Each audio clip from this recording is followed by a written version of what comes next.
എല്ലാവർക്കും നമ്മുടെ ചാനലിലേക്ക് സ്വാഗതം. ഇന്നൊരു ടേസ്റ്റി ആയിട്ടുള്ള ചിക്കൻ കറിയുടെ റെസിപ്പി ആയിട്ടാണ് വന്നിട്ടുള്ളത്. നമ്മൾ ചിക്കൻ കറി പല രീതിയിലും ഉണ്ടാക്കാറുണ്ട്. അപ്പോൾ അതിൽ നിന്നൊക്കെ വ്യത്യസ്തമായിട്ട് വളരെ എളുപ്പത്തിൽ ചെയ്യാൻ പറ്റുന്നതും ടേസ്റ്റി ആയിട്ടുള്ളതുമായിട്ടുള്ള ഒരു റെസിപ്പിയാണിത്.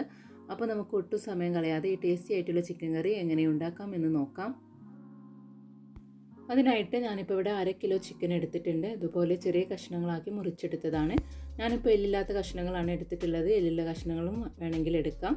ഇനി ഇതൊന്ന് മാരിനേഷൻ ചെയ്യണം. അപ്പോൾ അതിനായിട്ട് ഇതിലേക്ക് 1 ടേബിൾ സ്പൂൺ ഇഞ്ചി വെളുത്തുള്ളി അരച്ചതാണ് ചേർക്കുന്നത്. ഇനി ഇതിലേക്ക് 2 ടേബിൾ സ്പൂൺ കാശ്മീരി മുളക് പൊടി ചേർക്കുന്നുണ്ട്. ഇനി ഇതിലേക്ക് എരിവിന് ആവശ്യത്തിനുള്ള കുരുമുളക് പൊടി ചേർക്കാം. 1/4 ടേബിൾ സ്പൂൺ കുരുമുളക് പൊടി ചേർക്കുന്നുണ്ട്. ഇനി ഇതിലേക്ക് 1/4 ടീസ്പൂൺ മഞ്ഞൾപ്പൊടി ചേർക്കാം. ഇനി ഇതിലേക്ക് 1 ടേബിൾ സ്പൂൺ നാരങ്ങാനീര് ചേർക്കുന്നുണ്ട്. ഇനി വേണ്ടത് 2 ടേബിൾ സ്പൂൺ തൈരാണ് അതിലേക്ക് ചേർത്ത് കൊടുക്കാം. അപ്പോൾ തൈരൊക്കെ ചേർക്കുമ്പോൾ ചിക്കനിൽ നല്ല സോഫ്റ്റ്നെസ് കിട്ടും. ഇനി വേണ്ടത് ഇതിലേക്ക് ആവശ്യമുള്ള ഉപ്പാണ്, അതിലേക്ക് ഇട്ട് കൊടുക്കാം. ഇനി ഇതെല്ലാം നന്നായിട്ടൊന്ന് മിക്സ് ചെയ്ത് കൊടുക്കാം. അപ്പോൾ ചിക്കനിലൊക്കെ മസാലയൊക്കെ നന്നായിട്ട് മിക്സായി വരുന്നത് വരെ നമുക്കിതൊന്ന് ഇതുപോലെ ഒന്ന് ഇളക്കി കൊടുക്കാം.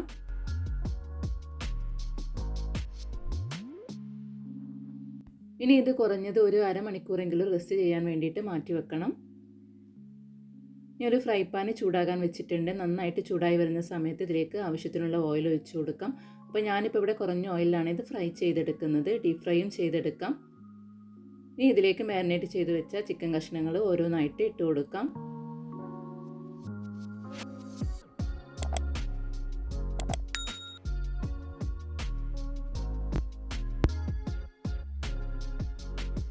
അപ്പോൾ ചിക്കൻ കഷ്ണങ്ങളെല്ലാം ഇതിലേക്ക് ഇട്ട് കൊടുത്തിട്ടുണ്ട്. നന്നായിട്ടൊന്ന് ഫ്രൈ ചെയ്തെടുക്കണം. അപ്പോൾ ഇതിൻ്റെ ഒരു വശം നന്നായിട്ട് മൊരിഞ്ഞു വന്നിട്ടുണ്ട്. ഇനി ഇതൊന്ന് മറിച്ചിട്ട് കൊടുക്കാം.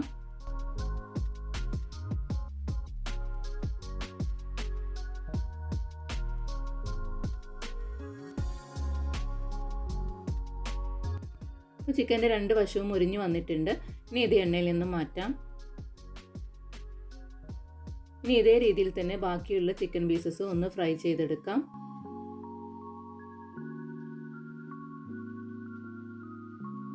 അപ്പോൾ ഈ ചിക്കൻ പീസസും നന്നായിട്ട് ഫ്രൈ ആയി വന്നിട്ടുണ്ട്. ഇനി ഇത് എണ്ണയിൽ നിന്ന് മാറ്റാം.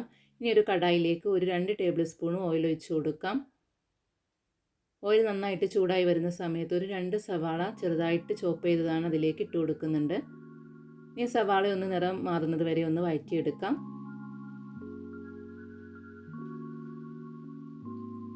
ഇപ്പോൾ സവാളയൊക്കെ നന്നായിട്ട് സോഫ്റ്റായി വന്നിട്ടുണ്ട്. ഇനി ഇതിലേക്ക് 1 ടേബിൾ സ്പൂൺ ഇഞ്ചി വെളുത്തുള്ളി അരച്ചതാണ് ചേർക്കുന്നത്. ഇനി ഇഞ്ചിയുടെ വെളുത്തുള്ളിയുടെയും ഒക്കെ ഒരു പച്ചമണം മാറുന്നത് വരെ ഇതൊന്ന് വഴറ്റിയെടുക്കണം.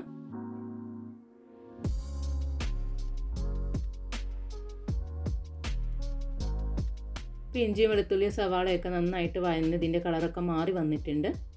ഇനി ഇതിലേക്ക് 2 തക്കാളി നന്നായിട്ട് അരച്ചതാണ് ചേർക്കുന്നത്. ഇത് മിക്സിയിലിട്ടിട്ട് ഒന്ന് അടിച്ചെടുത്തതാണ്, അതിലേക്ക് ചേർത്ത് കൊടുക്കാം. ഇനി ഇതൊന്ന് മിക്സ് ചെയ്ത് ഒന്ന് കുക്ക് ചെയ്തെടുക്കണം.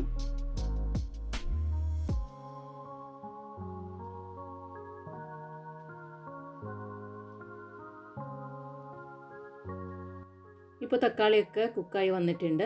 ഇനി ഇതിലേക്ക് ആവശ്യത്തിനുള്ള മസാലപ്പൊടികളൊക്കെ ചേർത്ത് കൊടുക്കാം. 1/4 ടീസ്പൂൺ മഞ്ഞൾപ്പൊടി ചേർക്കുന്നുണ്ട്. 1 ടേബിൾ സ്പൂൺ കാശ്മീരി മുളക് പൊടിയാണ് ചേർക്കുന്നത്. ഇനി ഇതിലേക്ക് എരിവിന് ആവശ്യത്തിനായിട്ട് 1 ടേബിൾ സ്പൂൺ മുളക് പൊടി ചേർക്കുന്നുണ്ട്. ഇനി ഇതിലേക്ക് 1/4 ടേബിൾ സ്പൂൺ മല്ലിപ്പൊടിയാണ് ചേർക്കുന്നത്. അര ടീസ്പൂൺ കുരുമുളക് പൊടി ചേർക്കുന്നുണ്ട്. 1/2 ടീസ്പൂൺ ചെറിയ ജീരകം പൊടിച്ചതാണ് ചേർക്കുന്നത്. ഇനി ഇതിലേക്ക് 1/2 ടീസ്പൂൺ ഗരം മസാലയും ചേർക്കുന്നുണ്ട്. ഇനി ഈ മസാലകളുടെ പച്ചമണമൊക്കെ ഒന്ന് മാറുന്നത് വരെ ഒന്ന് വഴറ്റിയെടുക്കാം.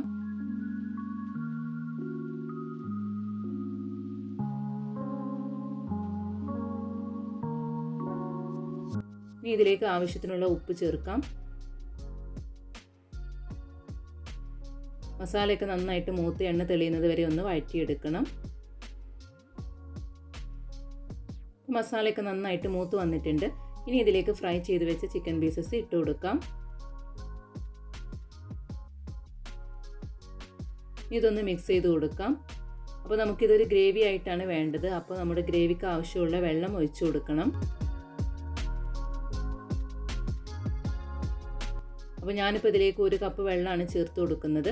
അപ്പോൾ നിങ്ങൾ എടുക്കുന്ന ക്വാണ്ടിറ്റിക്ക് അനുസരിച്ചിട്ട് എത്രയാണ് ഗ്രേവി വേണ്ടത് അതിനനുസരിച്ചിട്ടുള്ള വെള്ളം ചേർത്ത് കൊടുക്കാം. ഇനി ഇതൊന്ന് അടച്ച് വെച്ചിട്ട് 10 മിനിറ്റ് ഒരു മീഡിയം ഫ്ലെയിമിലിട്ടിട്ട് ഒന്ന് കുക്ക് ചെയ്തെടുക്കണം.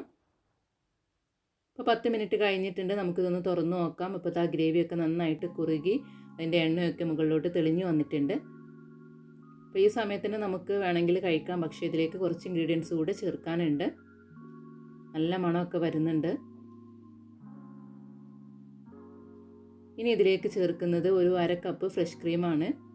അപ്പോൾ നിങ്ങളുടെ കയ്യിൽ ഫ്രഷ് ക്രീം ഇല്ലെങ്കിൽ കാഷ്യൂ പേസ്റ്റ് ചേർത്താൽ മതി. കുറച്ച് കാഷ്യൂ എടുത്ത് വെള്ളത്തിലിട്ടിട്ടൊന്ന് സോക്ക് ചെയ്തതിന് ശേഷം മിക്സിയിലിട്ടിട്ടൊന്ന് അരച്ചെടുത്തിട്ട് അത് ചേർത്ത് കൊടുത്താലും മതി.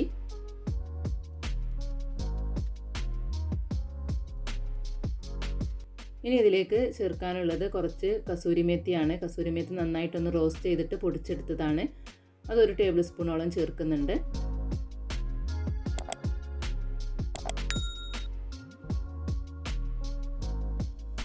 ഇനി ഇതിലേക്ക് അവസാനമായിട്ട് ഇതിൻ്റെ ടേസ്റ്റ് ഒന്ന് ബാലൻസ് ചെയ്യാൻ വേണ്ടിയിട്ട് 1 ടീസ്പൂണ് അതായത് പഞ്ചസാര ചേർത്ത് കൊടുക്കാം.